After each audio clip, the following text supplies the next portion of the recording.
Once a man lives alone long enough, something curious begins to happen to the way he sees the world, and especially to the way he sees women. Not in the crude sense that gossip might suggest, but in a quieter, more interior way. It is not that women change, but that the mirror through which he looks at them slowly dissolves. What remains is not clarity at first, but confusion, an unsettling openness where assumptions used to live. At the beginning of Solitude, a man carries with him a great deal of borrowed vision.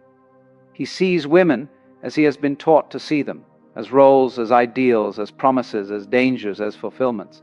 He sees them through the accumulated voices of parents, peers, culture, desire, disappointment, and longing. These voices are loud. They chatter endlessly. They tell him what a woman should be, what she owes, what she represents, what she withholds. And as long as he is surrounded by people, distractions, and constant emotional noise, those voices remain unquestioned. But solitude is a ruthless editor. When a man lives alone long enough, the noise thins out. The evenings stretch, the mornings become honest. There is no audience for performance, no one to impress, no one to blame for discomfort. In that space, the man is forced into a strange confrontation, not with women, but with his own projections. He begins to notice how often he was never really seeing women at all, but only his need reflected back at him. At first, this realization is uncomfortable. It feels like loss. The romantic image cracks. The fantasy of completion fades. He may feel betrayed by life itself, as though something was promised and never delivered. And for a time, bitterness can arise, not because women have done something wrong, but because illusions are dying, and illusions never die quietly. Yet if the man stays with the solitude instead of fleeing from it, something subtler begins to occur. He starts to recognize how much of his perception was shaped by hunger, hunger for affection, hunger for validation, hunger to be seen, chosen, affirmed. Hunger is not evil, but it is blinding. When one is starving, everything looks like food. When one is lonely, every person begins to resemble a solution. Living alone long enough teaches him that no other human being was ever meant to cure his loneliness. Not because women are incapable of love, but because loneliness is not a problem of absence. It is a misunderstanding of presence. And this is where his vision begins to shift. He notices that when the hunger recedes, women stop appearing as symbols and start appearing as people. Ordinary, complex, contradictory people. Not muses, not temptresses, not saviors, not adversaries. Just human beings moving through their own private universes of fear, joy, habit, and hope. This is often the moment when desire becomes quieter but deeper. It is no longer frantic. It is no longer desperate. It no longer insists. It waits, and in waiting it learns. The man realizes that much of what he once called attraction was actually negotiation, a silent bargaining with reality. If you are this, he thought, then I will be whole. But solitude exposes the futility of that bargain. Wholeness, it turns out, is not something another person can deliver like a package. It is something that arises when one stops demanding completion from the outside. This changes how he listens. When he encounters women now, he hears not only their words, but the space behind them. He senses the effort it takes for anyone to be human in a world that constantly asks for masks. He becomes less interested in conquering and more interested in understanding. Less eager to define and more willing to be surprised. Living alone long enough also reveals how much fear was hidden beneath attraction. Fear of aging, fear of insignificance, fear of silence, fear of being unnecessary. Women were once unconsciously assigned the role of wardens against these fears. But when a man sits alone with his own impermanence, when he learns to make peace with the ticking clock and the quiet room, he stops asking women to protect him from himself. And something tender happens then. He notices beauty in places he once overlooked. Not just physical beauty, which is obvious and fleeting, but the beauty of timing, of tone, of kindness given without strategy. He sees strength where he once saw mystery, and vulnerability where he once imagined power. He understands that femininity is not a performance for his benefit, just as masculinity is not a duty owed to the world. In solitude, he learns that relationships are not exchanges of missing pieces, but meetings of completed circles. When two people come together from fullness rather than lack, the encounter becomes playful instead of anxious.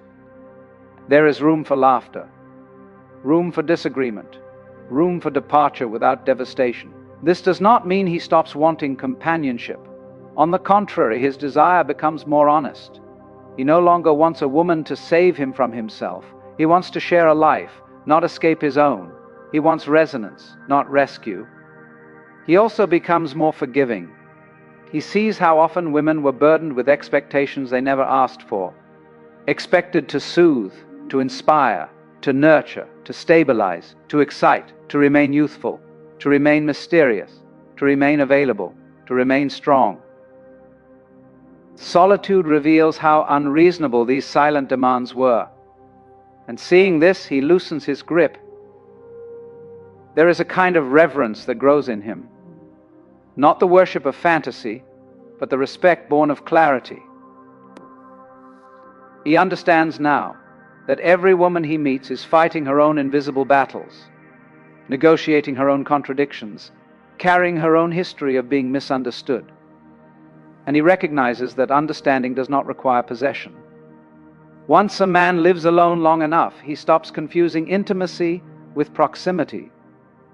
He learns that closeness is not measured by how often bodies touch, but by how freely truths can breathe. And this insight reshapes everything. Conversations become less performative. Compliments become less transactional. Silence becomes less threatening. He also learns to see himself more clearly. He notices how often he once approached women while hiding parts of himself, his fears, his confusion, his softness. Solitude teaches him that hiding is exhausting. And so when he meets women now, he is more willing to be seen without armor, not to impress, but to be real. This honesty is not always rewarded, but it is always freeing. Perhaps the most profound shift is this: he no longer sees women as the answer to his life, but as companions within it. Not the destination, but fellow travelers. This removes an enormous weight from the relationship before it even begins. There is no pedestal to maintain, no script to follow, just presence. And in that presence, paradoxically, love becomes possible again. Not the dramatic, consuming love of fantasy, but the quiet, durable love that can survive boredom, disagreement, and time. The love that does not need to shout to prove itself. Living alone long enough teaches a man that women are not puzzles to be solved, nor mirrors designed to reflect his worth. They are not rewards for success, nor punishments for failure. They are expressions of life itself, unfolding in their own rhythm. To see this is to step out of adolescence and into something resembling wisdom. And so, when he finally chooses companionship again, it is not out of fear of loneliness, but out of appreciation for connection. He comes not empty-handed, asking to be filled, but open-handed, ready to share. How solitude, patiently endured, refines perception, not by hardening the heart, but by softening the grip of illusion. And in that softening, a man learns to see women, not as symbols, not as solutions, but as fellow beings dancing through the same mysterious, fleeting existence. So the man continues on in this altered way of seeing, not as a finished transformation, but as an ongoing adjustment, like eyes learning to see in dim light. He discovers that solitude does not make him detached from women, rather, it makes him less entangled. There is a difference. Detachment is avoidance, a closing of doors. Untangling is gentler. It is the slow untying of knots that were pulled too tight by expectation and fear. He notices that when he is no longer rehearsing outcomes in his mind, interactions feel lighter. A conversation does not have to lead anywhere. A smile does not have to promise a future. A moment can simply be a moment. This is profoundly unsettling at first, because much of his earlier life was spent leaning toward tomorrow, toward what might happen if things go well. Solitude trains him to inhabit the present without bargaining with it. In this presence he becomes more sensitive to subtlety. He hears hesitation in a voice and does not rush to correct it. He sees distance and does not immediately interpret it as rejection. He understands that autonomy is not indifference, and that warmth does not obligate anyone to stay. This understanding reduces drama not by suppressing emotion, but by placing it in proportion. He also becomes aware of how often attraction was entangled with self-image. He once wanted to be wanted in order to confirm that he existed in a meaningful way. But living alone long enough teaches him that existence does not require applause. The breath continues whether or not anyone is watching. And this quiet certainty loosens the urgency with which he once sought approval. As a result, he can admire without grasping. He can appreciate beauty without needing to possess it. This does not diminish desire, it refines it. Desire becomes an appreciation of life's expression, rather than a demand that life arrange itself for his comfort. He also sees how language once trapped him. Words like type, ideal, and standards begin to feel hollow. Not because discernment disappears, but because he realizes how often those categories were defenses masquerading as preferences. They were ways to avoid uncertainty, to pre-filter experience so that surprise could not disturb him. Solitude shows him that surprise is not the enemy, avoiding surprise is. And so, when he encounters women now, he meets them less as representatives of something and more as singular events. There is curiosity rather than assumption, listening rather than anticipation. He is less tempted to narrate the encounter while it is happening, less tempted to turn it into a story with himself at the center. This is perhaps one of the strangest lessons solitude teaches: ease. That not every experience needs to be claimed as part of an identity. Not every connection needs to mean something about who he is. Some things can simply pass through awareness like weather, felt fully, then gone. He notices too how women respond differently to this absence of grasping. Some are unsettled by it. They sense there is no script to follow, no predictable exchange of signals. Others relax into it, relieved that they are not being evaluated or recruited into a role. But regardless of response, the man is no longer internally negotiating. He is not keeping score. Living alone long enough also dismantles the illusion of emotional symmetry. He understands now that no two people ever feel the same thing at the same time in the same way. Expecting alignment was a source of endless frustration. Solitude teaches him to allow difference without interpreting it as failure. He becomes less reactive. Silence no longer feels like abandonment. Independence no longer feels like rejection. He understands that closeness and distance are rhythms, not verdicts. This insight allows him to remain steady where he once oscillated between hope and disappointment. He also learns something humbling, that he too was once difficult to love. Not because he was unworthy, but because he was unconscious. He carried needs he did not understand and expectations he could not articulate. Seeing this softens his judgment. Compassion replaces critique, both toward himself and toward women. And yet, solitude does not turn him into a saint. He still feels attraction. He still feels longing. He still feels the ache of absence on certain evenings when the room feels too quiet and the world too vast. But these feelings no longer demand immediate resolution. They are allowed to exist without panic. This allowance is crucial. It prevents the man from rushing toward connection as an anesthetic. He can now choose companionship rather than reach for it. And choice, unlike compulsion, leaves room for dignity. He begins to understand that relationships are not escapes from solitude, but shared spaces within it. Even when two people sit together, each remains fundamentally alone in their own consciousness. This is not tragic, it is simply true. Recognizing this removes the burden of fusion. No one has to disappear for intimacy to occur. As this understanding deepens, the man stops fearing loss in the way he once did. He sees that nothing truly possessed can be lost because possession was never real. What exists are encounters, shared intervals of time, moments of mutual presence. They end not because something failed, but because everything that arises must eventually change. This does not make endings painless, but it makes them intelligible. He also notices how much energy was once spent managing impressions. He wanted to be seen as desirable, capable, interesting. Solitude strips this away. There is no mirror but awareness itself, and in that mirror, performance fee, less unnecessary. This authenticity, when carried into interactions with women, alters the tone immediately. There is less tension, less strategy, less fear of being exposed. He becomes more patient with ambiguity. He no longer needs to label every interaction as success or failure. Some connections drift, some intensify, some remain undefined. And this indefiniteness no longer threatens him. He understands that clarity forced too early is just another form of control. Perhaps most quietly, he realizes that women are not interruptions to his life, nor decorations added to it. They are not chapters meant to advance a plot. They are lives intersecting with his, briefly or for a time, each with their own momentum.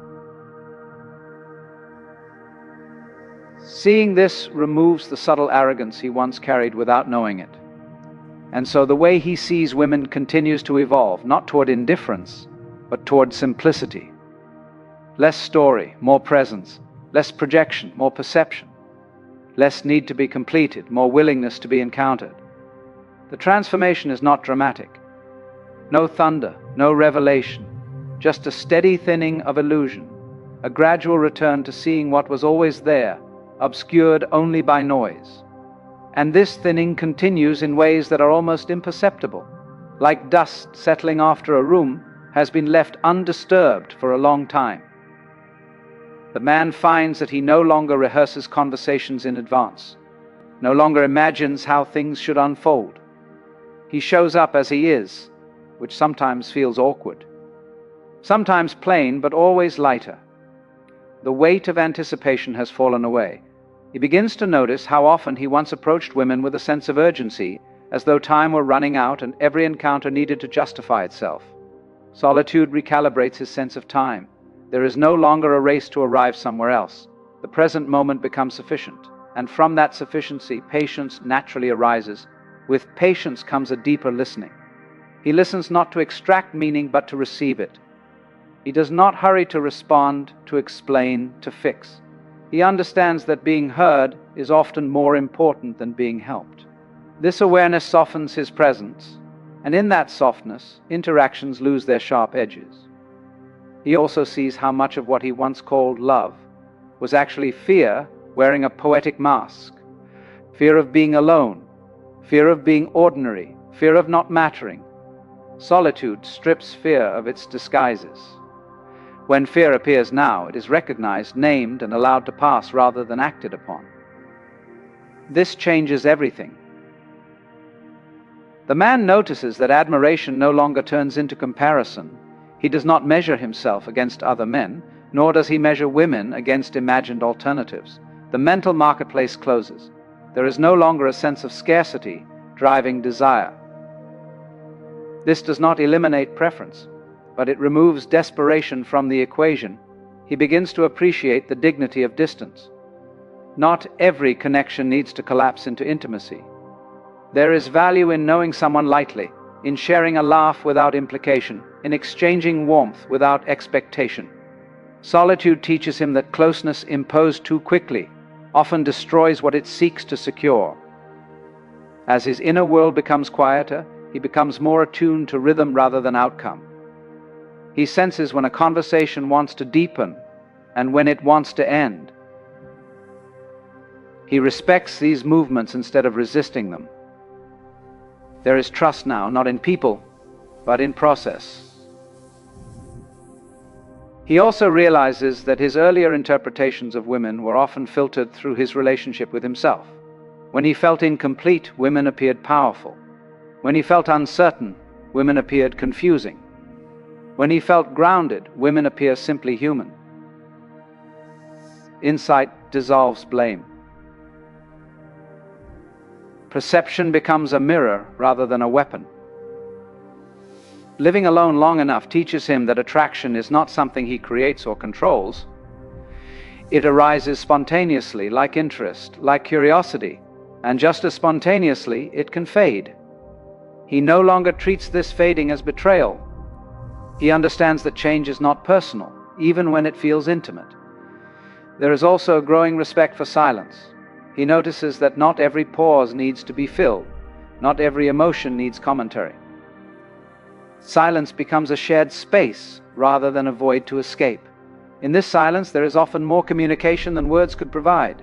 He becomes more selective, not out of judgment, but out of honesty. He knows his limits now. He knows when he is available and when he is not. This clarity prevents many entanglements that once began with confusion and ended with resentment. Boundaries become acts of kindness rather than walls of defense. He also stops mistaking intensity for depth. Solitude reveals how easily intensity can be manufactured by uncertainty and longing. Depth, he learns, is quieter. It unfolds slowly. It does not demand attention. This realization changes what he is drawn to and what he allows to draw him in. The man begins to see that women are not asking to be understood completely. Complete understanding is an illusion. What they are often asking for is presence without interpretation, attention without agenda. Solitude trains him in this art by forcing him to sit with himself without distraction. He also sees how much emotional labor he once outsourced. Comfort, reassurance, meaning, these were subtly expected from women. Living alone long enough makes this expectation visible, and once visible, untenable. He learns to self-soothe, to self-reflect, to sit with discomfort.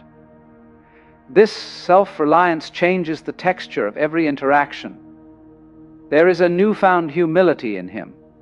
He no longer assumes he knows what a woman needs, wants, or intends. He asks more, he assumes less. He is open to being wrong. This humility is not performative. It arises naturally from having been humbled by solitude itself. He notices, too, how often women were once seen through the lens of potential, potential partner, potential future, potential loss. Now he sees them through the lens of actuality, who they are here, now, in this moment.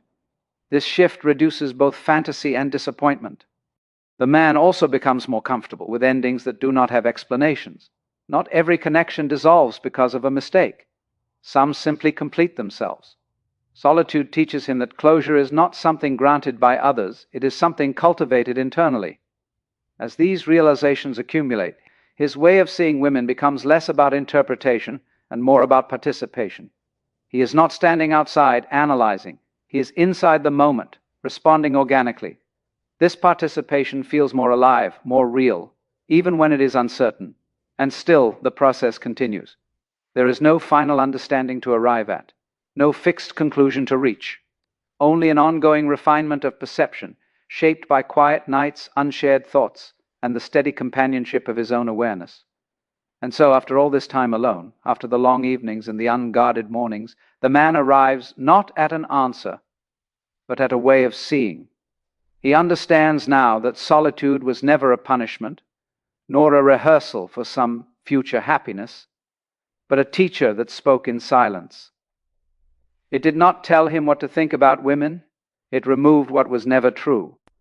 What remains is simpler and more demanding, to meet another human being without needing to use them to escape himself. He sees the women were never meant to carry the weight of his meaning, nor to rescue him from his fears, nor to complete a story he had not finished writing on his own. They were always fellow expressions of life, moving through the same uncertainty, shaped by their own longings and limits. To see this clearly is not to lose romance, but to free it from illusion. In this clarity, connection becomes an offering rather than a request. Love becomes a meeting rather than a transaction. Desire becomes appreciation rather than hunger. And loneliness, once feared, is recognized as the quiet ground from which genuine intimacy can grow. When a man no longer asks women to save him from himself, he becomes capable of standing beside them, not above, not below, not clinging, not withdrawing, but present. And perhaps that is the quiet resolution solitude gives, not detachment from women, but a deeper respect for them, not indifference to love, but a cleaner way of entering it, not the end of longing, but the end of confusion about what longing is for. In learning to be alone, the man learns how to be with others. And in seeing women without distortion, he finally sees life as it is, unfinished, impermanent, and endlessly worthy of attention.